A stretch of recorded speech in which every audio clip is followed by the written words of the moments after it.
How big is the universe? How did it all get here? The answer to those two questions will help you get 5 minutes closer.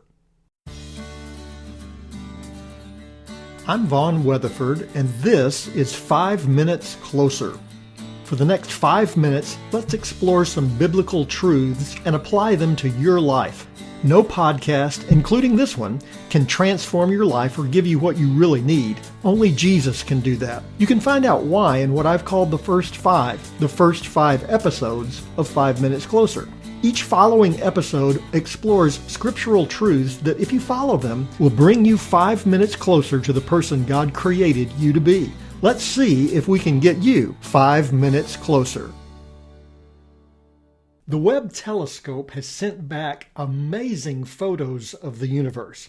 One of the first to be shown publicly was a deep field view of a galaxy cluster named SMACS 0723. I don't know what any of that means exactly, but what the photo reveals is fascinating. The photo is of a segment of sky roughly equivalent to what is contained in an area if you held a grain of sand at arm's length.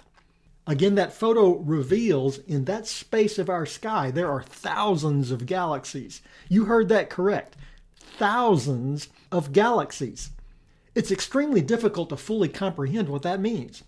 The Milky Way, the galaxy where we currently reside, is made up of approximately 100 billion stars, although no one knows for sure. There may be more, as many as 1 trillion. That's quite a bit of room for error, but let's just suppose there's 100 billion stars. How many planets does that mean there are just in the Milky Way? Well, our star, the sun, has 8 planets, depending on exactly how you define a planet. If we live in an average solar system, that means the Milky Way has at least 800 billion planets, or as many as 8 trillion. Now, those are some big numbers. How big is 800 billion? Well, 1 billion seconds is equal to 32 years. So 800 billion seconds would be 25,600 years. That's a long time. How long would it take to spend $800 billion?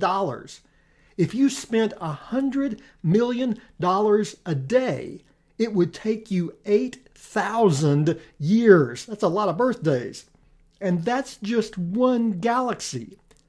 Again, in that photograph from the Webb telescope, there are thousands of galaxies, and that only represents the size of our sky equivalent to a grain of sand held at arm's length. And each one of those galaxies has its own stars and its own planets. You do the math. It's a number so large, most of us could not even write it. And God created every one of them. Revelation 4:11 says, "Worthy are you, our Lord and God, to receive glory and honor and power. For you created all things, and by your will they existed and were created." The perfect, holy, righteous God created everything. He knows every galaxy, every star, every planet. He knows you. He created you. You are here because God wanted you to be here. Well, what does that mean for you today? Well, we're going to find out in the next episode of 5 Minutes Closer. My prayer is that these 5 minutes have challenged you, inspired you, and caused you to consider applying God's message for your life from His Word. To find out more, visit our website at 5minutescloser.com. Join me next time to see if we can get you 5 minutes closer.